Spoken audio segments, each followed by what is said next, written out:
Concevoir le plan d'une maison d'habitation peut paraître très facile à première vue. On se dit, on a un terrain, on a quelques pièces et en jumelant les deux, on peut avoir quelque chose de très convaincant. Mais il s'avère être tout autre chose lorsqu'on décide de s'attaquer aux bons éléments.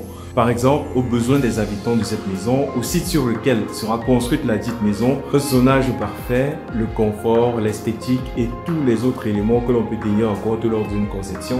Et là, on se rend compte que c'est vraiment quelque chose de très compliqué. Raison pour laquelle dans la vidéo d'aujourd'hui, nous allons apprendre comment concevoir parfaitement le plan d'une maison d'habitation. Alors si vous êtes prêts, on va commencer tout de suite. 1. Comprendre les besoins des clients.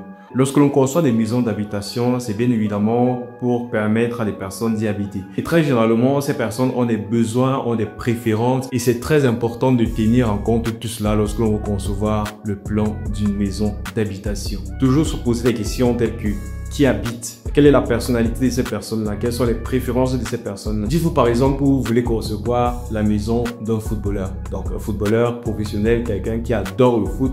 Et donc il serait tout à fait normal que lors de la conception du plan de sa maison, vous y intégrez des éléments qui lui rappelleront le sport qu'il adore, c'est-à-dire le foot. 2. Étudier le site. Le site ici ne représente pas que le terrain sur lequel sera construite la maison.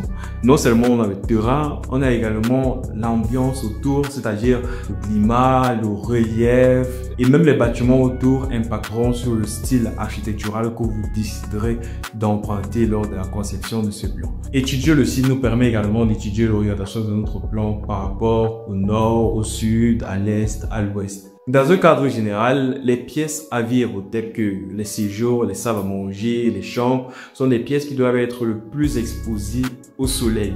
Or, vous ne pouvez pas faire cela si vous ne connaissez pas comment se déplace le soleil dans votre zone. Il est important également de savoir que dans une zone tropicale, l'exposition est plus longue ou est plus intense au nord. Donc, vous devrez tourner ces pièces-là vers le nord si vous êtes dans une zone tropicale. Par contre, dans une zone froide, vous devrez les tourner vers le sud. 3. Une organisation fonctionnelle. Bien évidemment, il ne faudrait pas que dans votre plan, on se perde. Le plan d'une maison n'est pas un labyrinthe. On doit pouvoir s'y retrouver facilement, pouvoir circuler facilement et pouvoir s'orienter facilement. Et donc, concevoir un plan avec des dispositions adéquates n'est pas quelque chose de très aisé lorsque l'on ne connaît pas la méthode. Donc, pour avoir une organisation fonctionnelle optimale, on va tenir compte de 3 éléments. Le zonage, la circulation et la hiérarchisation. Le zonage ici consiste à organiser les pièces que l'on a à notre disposition. Lorsque vous concevrez, lorsque vous serez appelé à concevoir le plan de votre maison d'habitation, vous serez appelé à avoir un certain nombre de pièces, par exemple des chambres, des séjours, etc. Et le zonage vous permettra d'organiser ces pièces-là. Par exemple, on aura les pièces appelées des pièces de jour. Les pièces de jour sont des pièces dans lesquelles on passe la plupart du temps, dans lesquelles les visiteurs sont appelés à passer du temps lorsqu'ils viennent à la maison. On a par exemple ici les salons, les cuisines, la salle à manger et ce sont les pièces qui doivent être assez rapprochées dans ce sens-là. On a également des pièces dites des pièces de nuit telles que des chambres par exemple ou même des douches, des pièces qui doivent être un peu plus reculées, un peu plus isolées et avoir un accès assez limité pour les visiteurs. Et pour finir, on a des pièces ou des espaces de service tels que les vérandas, les terrasses par exemple. Et donc l'organisation de ces espaces ou de ces pièces-là est très importante pour avoir une fluidité de mouvement dans la construction. En parlant de fluidité de mouvement, cela nous appelle directement à parler de circulation. Comment on se déplace pour quitter par exemple le séjour à la salle à manger, de la salle à manger à sa chambre ou de sa chambre à la douche. Une des choses à éviter, c'est d'avoir des circulations très longues, donc des très grands couloirs.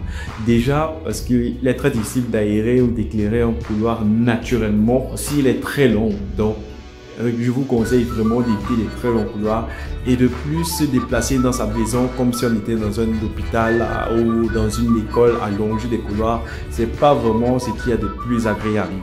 Et pour terminer, la hiérarchisation. L'important c'est de hiérarchiser ces pièces, c'est tout simplement dans l'objectif de savoir quelle pièce mettre le plus en avant. Lorsque vous arrivez dans une maison, par exemple, vous tombez très souvent sur la terrasse, ensuite le salon, puis il y a la salle à manger, la cuisine. Et donc, ce n'est pas au hasard, c'est tout simplement parce que certaines pièces ont une certaine hiérarchie par rapport à d'autres. 4. Les dimensions et proportions. Oui, on a parlé des pièces, oui, on a parlé de circulation, mais qu'en est-il des dimensions de ces pièces et de la circulation? Alors, je m'apprête à vous donner quelques dimensions réglementaires en ce qui concerne les pièces des maisons d'habitation. Toutefois, je ne vais pas m'aventurer à vous donner les dimensions de toutes les pièces que l'on peut retrouver dans une maison. Je vais tout simplement m'attarder sur les pièces principales, telles que le salon par exemple. Un salon doit faire entre 20 et 40 mètres carrés. Toutefois, on a des salons de moins de 20 mètres carrés, qu'on peut également avoir des salons de plus de 40 mètres carrés. Mais sinon, la norme à respecter, c'est entre 20 et 40 mètres carrés. Les cuisines, votre cuisine doit faire entre 8 et 15 mètres carrés. Donc, faites le maximum pour avoir une cuisine entre 8 et 15 mètres carrés. Et quand je dis 8 et 15 mètres carrés, n'allez pas prendre une organisation, par exemple, d'1 mètre sur 8 mètres. Parce que oui, 1 mètre de largeur sur 8 mètres de longueur, ça fait bien 8 mètres carrés. Mais qu'en est-il de l'organisation? Est-ce que dans une largeur de 1 mètre, on peut placer une paillasse, on peut placer un frigo, on peut permettre à une personne de se tenir là et de cuisiner? Est-ce que c'est possible? Donc, optez pour des organisations assez réfléchies. C'est vrai, on a dit 8 mètres carrés, mais on n'a pas dit de l'utiliser n'importe comment. Donc, essayez d'avoir des pièces carrées dans l'idéal ou rectangulaires qui se rapprochent du rectangle d'or. Et la dernière pièce dont je vais parler est la chambre. Donc, essayez d'avoir des chambres entre 9 et 12 mètres carrés. Ça, c'est vraiment l'idéal pour une chambre. Une autre dimension que je vais vous donner est la dimension des circulations, ou plutôt des couloirs.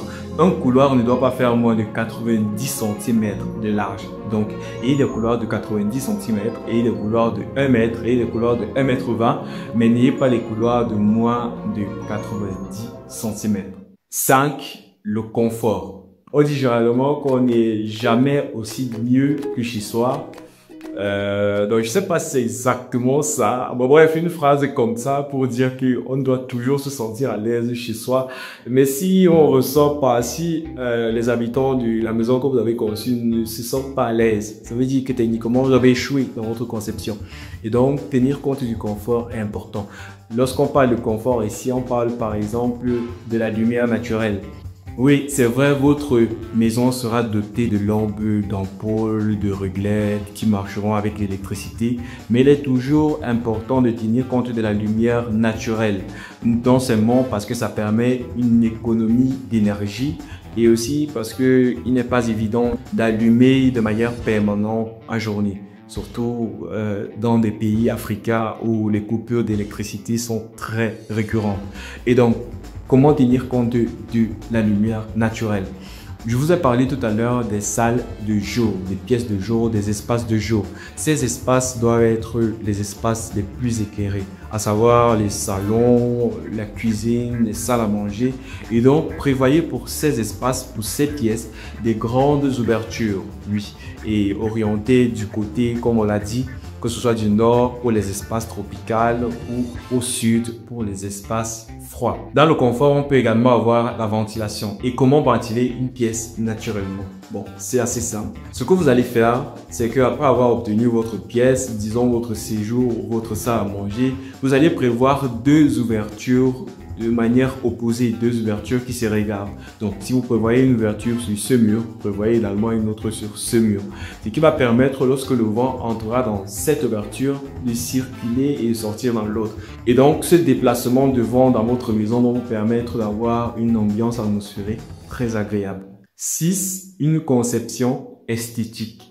Oui, l'esthétique, c'est important.